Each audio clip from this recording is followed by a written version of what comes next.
take a look at this. This is how Andrew Berry has allocated his draft capital. Defensive line, 28.4%. Defensive backs, 21.2%. Offensive line, 20.5%. Wide receivers, 14.5%. Running backs, 3.7%. Linebackers, 3.5%. Tight ends, 3.0%. Quarterback, 2.5%. Now, there's not a huge... this can be his fourth draft, I think. So you also have to understand where they were, the foundation that he had. But clearly they value the lines, which I don't think he would ever say anything differently. No. And then, the defensive backs. The one troubling thing, wide receiver.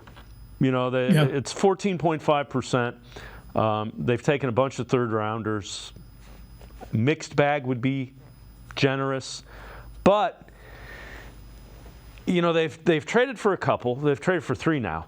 This franchise, again, they haven't developed wide receivers. They haven't drafted and developed them. Corey Coleman is the lone first-rounder since... I know, I can't... I'm trying not to laugh. What do you got to do that to me, Dave? Then Greg Little as a second-rounder. Yeah. You recognize talent with the supplemental second-rounder in Josh Gordon. Couldn't stay out of, had his own problems. It's not good. You have, the lines are important. The cornerbacks are important. The reason the cornerbacks are important is because wide receivers are important. Yeah, it's definitely become more of a glamour position. I'll say this: if Tillman hits, we're looking at this a little different. Absolutely, the jury's still out on him and David Bell for that matter. So if one of those two hit, which I seem to think that Tillman will, I think it's going to click on for him. And as long as he's a plus level starter, you start to feel better about that. But those numbers speak a ton to me. They value the trenches.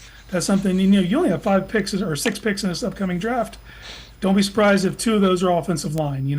Obviously they're going to pick a cornerback. They always do. That's going to happen. It's going to be part of their process. So they value what they value, and they're working out the kinks on some other things. And they have admitted through their actions that they are not good at drafting wide receivers because they've had to go and trade for wide receivers. You would like to not have to rely on that and be better at developing them, but it's something that's been a rough patch for them. And until it's not, we're going to view it the same way. So until the light does come on for Cedric Tillman or David Bell, we're going to be looking at that position with our eyes focused on the guy. If they take a guy this year, we're going to be focused on that development. You want to see it over the course of the season, and we didn't see it through Tillman's rookie year. I didn't see a different player at the end of the year that I saw at the beginning of the year, which to me, scouting, you have to look at that issue. You have to look at your wide receiver coach as well. I think at some point that needs to come into focus with Chad O'Shea. Yeah, the other thing that jumps out is the running backs and linebackers, 3.7 and 3.5%. So don't be terribly surprised if they don't necessarily draft a linebacker because you got JOK, and they're going to extend him coming up.